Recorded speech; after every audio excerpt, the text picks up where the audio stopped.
ये छात्र छात्राओं कैसे हैं। मैं डॉक्टर धर्मेंद्र कुमार राम, सहायक प्राचार्य इतिहास, लक्ष्मी नारायण रामेश्वर संस्कृत महाविद्यालय, जयदेवपट्टी, दरभंगा। प्रिय छात्र, आज मैं ऑनलाइन टीचिंग हेतु इतिहास विषय को लेकर उपस्थित हुआ हूँ। इतिहास के आधुनिक भारतीय इतिहास के अंतर्गत आज जो मैं आप लोगों से रूबरू होऊंगा 1857 के विद्रोह जैसे महत्वपूर्ण पाठ को लेकर। यह चैप्टर शास्त्री द्वितीय खंड के छात्र छात्राओं के लिए परीक्षा के दृष्टिकोण से बेहद महत्वपूर्ण है। प्रिय छात्र छात्राओं, 1857 के विद्रोह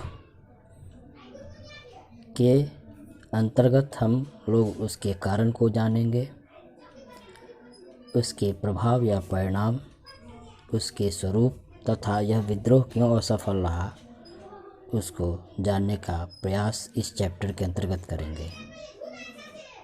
लेकिन आज मैं 1857 के विद्रोह के कारण पर प्रकाश डालूंगा।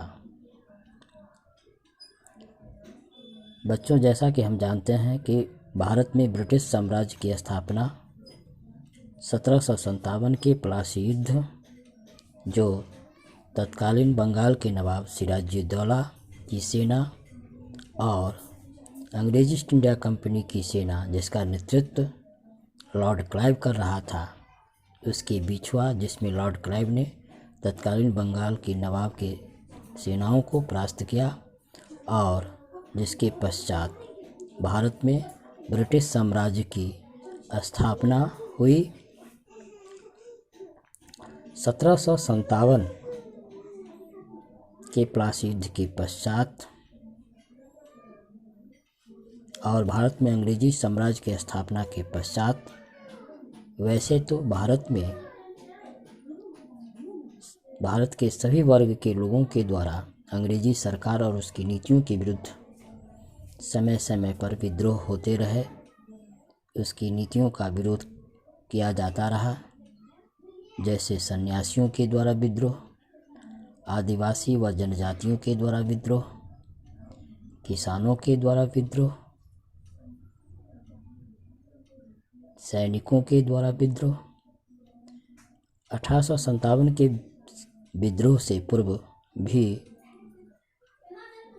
कई बार भारत में छिटपुट जगहों पर सैनिकों ने अपनी मांगों को लेकर ब्रिटिश सरकार का विरोध किया, उसकी नीतियों का विरोध किया।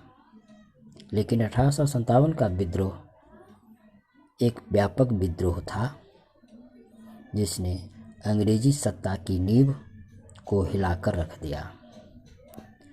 बच्चों, हम लोग जाने कि यह 1857 का विद्रोह 10 मई 1857 ईस्वी को मेरठ से प्रारंभ हुआ और उस समय British governor general Lord Canning थे तथा ब्रिटिश प्रधानमंत्री पामरस्टन थे।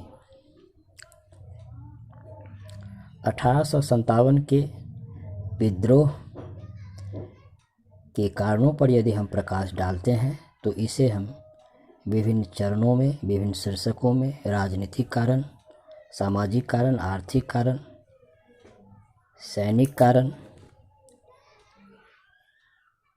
में बांटते हैं। 1857 के विद्रोह का तात्कालिक कारण चर्बी लगे कारतूसों के प्रयोग माना जाता है। इस क्रम में कहा जाता है कि ऐसे समय में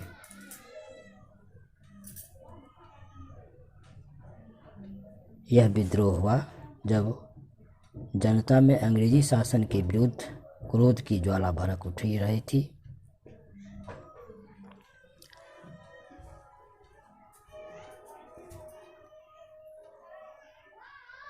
और यह लॉर्ड कैनिंग की दो घोषणाओं ने आग में घी का काम किया।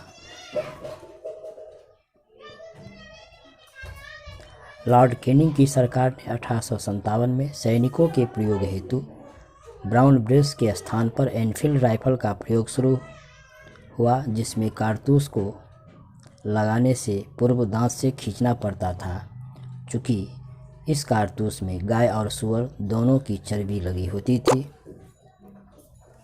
इसलिए हिंदू और मुसलमान दोनों भारतीय सैनिक भड़क उठे, जिसके परिणाम स्वरूप 1857 के विद्रोह की शुरुआत हुई। चर्बी लगे कारतूसों के प्रयोग से चारों तरफ असंतोष व्याप्त था।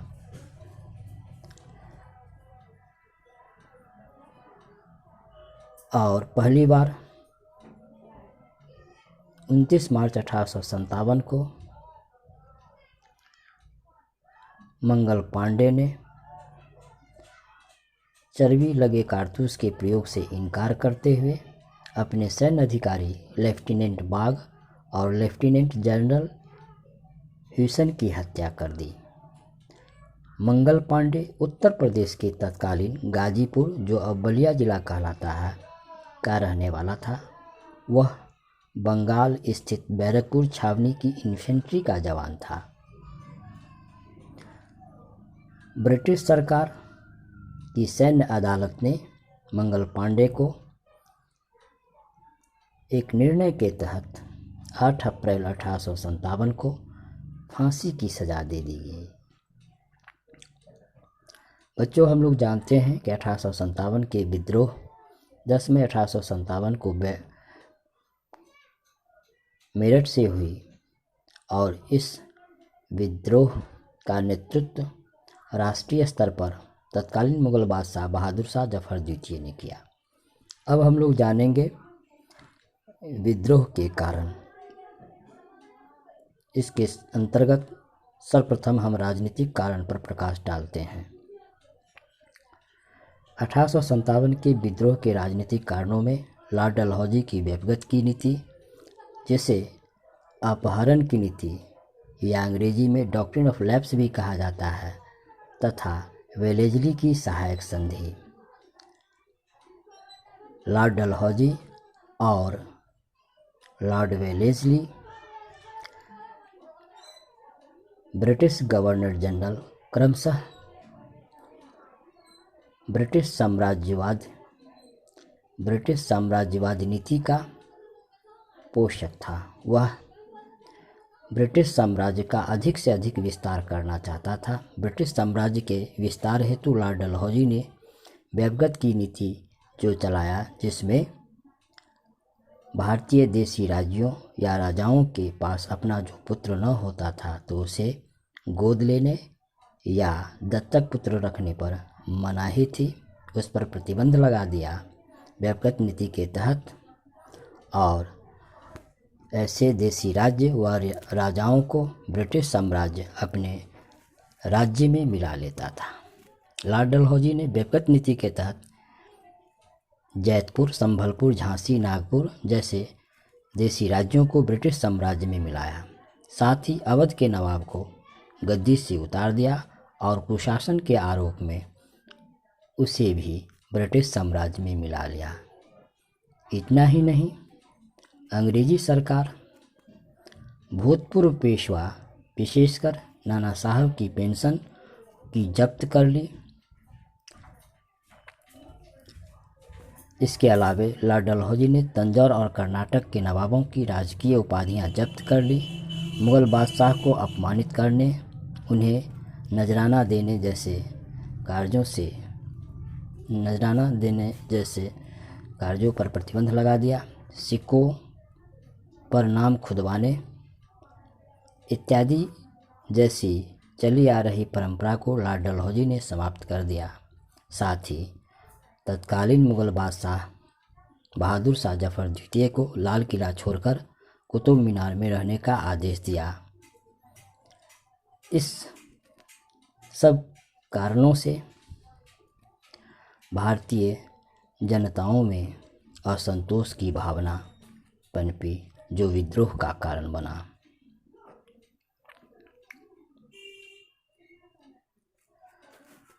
अब हम लोग बच्चों 1857 के विद्रोह के आर्थिक कारण पर प्रकाश डालेंगे।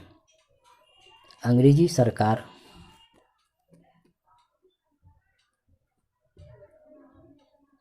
की नीति बिल्कुल शोषण पर आधारित नीति थी। विशेषकर अंग्रेजी सरकार की नीति आर्थिक शोषण का आधार था। अंग्रेजी सरकार ने भारत में बहुराजस्व नीति के तहत जैसे अस्थायी बंदोबस्त, रैयतवारी व्यवस्था, महलवारी व्यवस्था के माध्यम से भारतीय किसानों का जमकर शोषण किया और उसे निर्धनता, भूखमरी, बेरोजगारी के कुचक्र में फंसा दिया।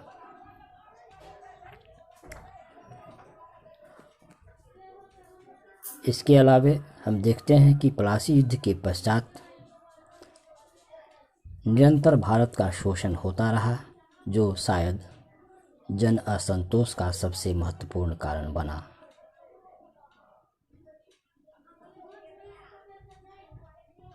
आर्थिक शोषण और उसके पारंपरिक आर्थिक ढांचे का पूर्णतया अंग्रेजी सरकार ने विनाश किया। भारतीय किसानों, दस्तकारों, हस्तशिल्पकारों को बड़ी संख्या में गरीब बना दिया। जो जुलाहे या बुनकरी का कार्य कर अपना भरण पोषण करता था, उसे भी अंग्रेजी सरकार अपनी आर्थिक नीतियों के तहत उसे कम पैसे पर काम करने के लिए बाध्य किया, जिसके कारण उसके सामने बेरोजगारी व भुखमरी की समस्या उत्पन्न हो गई। इन सब के चलते भी ये दस्तकार, शिल्पकार वर्ग भी ब्रिटिश सरकार के शासन के विरुद्ध हो गए।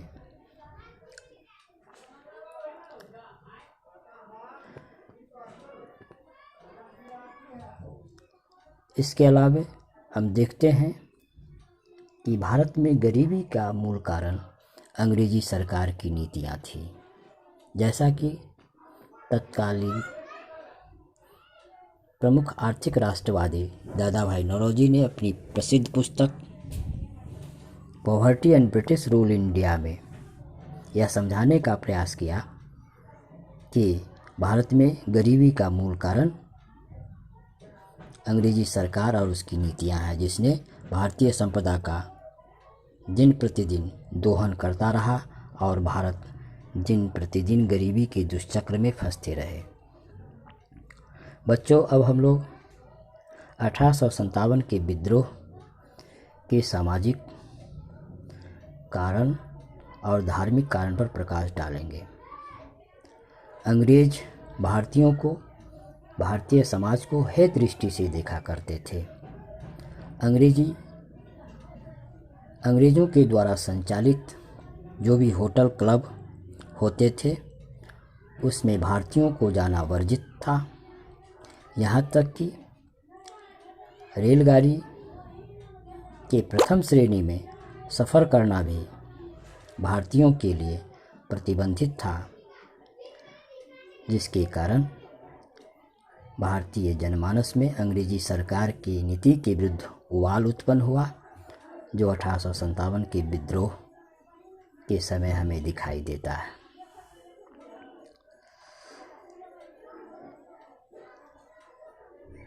अंग्रेजी सरकार के प्रमुख governor general Lord William Bentinck ने एक कानून के तहत सती प्रथा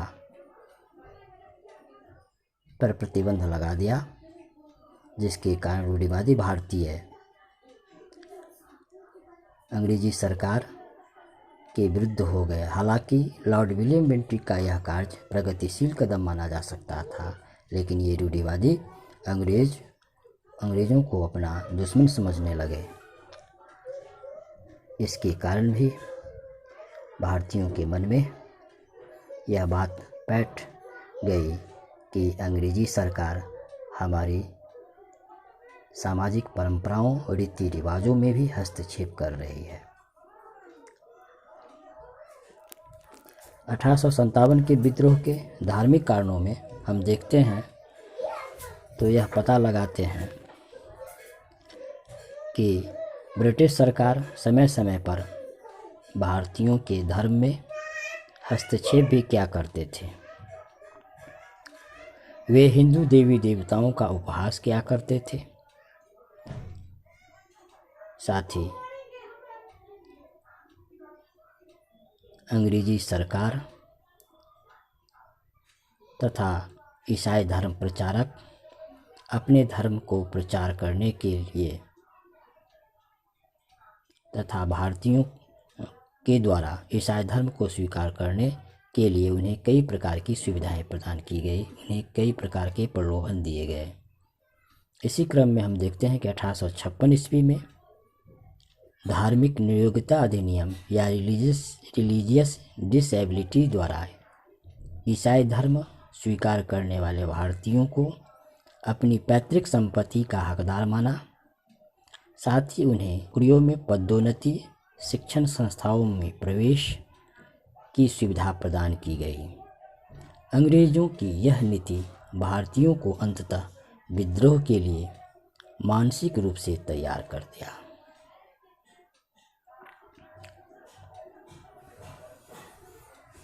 बच्चों, अब हम लोग 1857 के विद्रोह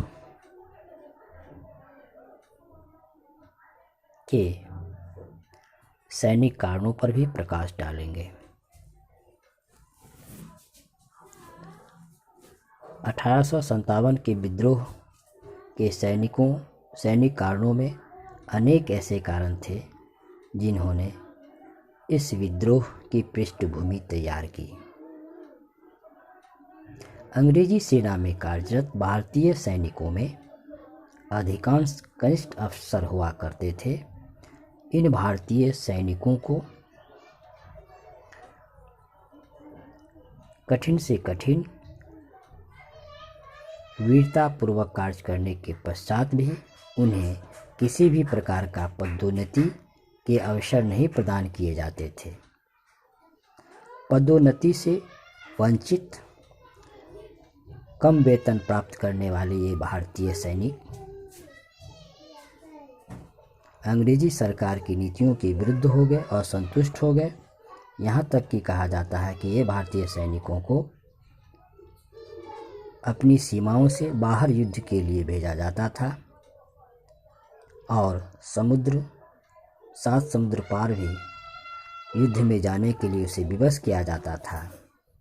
और जब ये भारतीय सैनिक अपने घर परिवार समाज में वापस आता तो ये समाज उसे स्वीकार करने से इनकार कर देता था।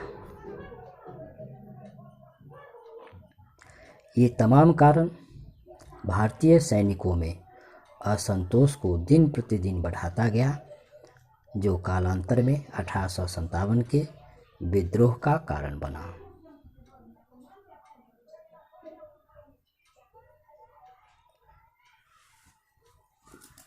बच्चों, अब हम लोग 1857 के विद्रोह के परिणाम या उसके प्रभाव पर प्रकाश डालेंगे। 1857 के परिणाम स्वरूप हम देखते हैं कि भारत में अंग्रेजी ईस्ट इंडिया कंपनी का शासन का अंत इलाहाबाद घोषणा के तहत ब्रिटिश तत्कालीन महारानी एलिजाबेथ के द्वारा की जाती है। और यह घोषणा किया जाता है कि भारत में अंग्रेजी ईस्ट इंडिया कंपनी का शासन का अंत किया जाता है और भारत का शासन ब्रिटिश क्राउन के अधीन किया जाता है। जैसा कि हम जानते हैं कि 1857 का विद्रोह असंतुष्ट भारतीय सैनिकों के द्वारा किया गया था। तो कालांतर में अंग्रेजी सरकार यह निर्णय लेती है कि विद्रोह के समय अंग्रेजी सरकार का जिन भारतीय सैनिकों ने समर्थन किया था, सहयोग किया था, इसको दबाने के लिए, विद्रोह को दबाने के लिए उसे अधिक सुविधाएं दी गई और इस आधार पर बाद में सिख रेजिमेंट की स्थापना की गई। यहाँ तक कि 1857 के विद्रोह से पूर्व भारतीय सैनिकों को तोपखाने पर जो नियंत्रण हुआ करता था या अत्याधुनिक जो अस्त्र दिए जाते थे, उस पर उसका नियंत्रण हटाकर अब केवल अंग्रेज सैनिकों को ही दिया गया। साथ ही ब्रिटिश भारत में भारतीय सैनिकों की संख्या अंग्रेजी सैनिकों की अपेक्षा अधिक थी, जिसे बाद में भारतीय सैनिकों की संख्या अंग्रेजी सैनिकों की तुलना में कम कर दी गई। 1857 के विद्रोह में असंतुष्ट देशी राजाओं ने विद्रोह में सैनिकों का साथ दिया था। बाद में अंग्रेजी सरकार ने यह अनुभव किया कि यदि हमें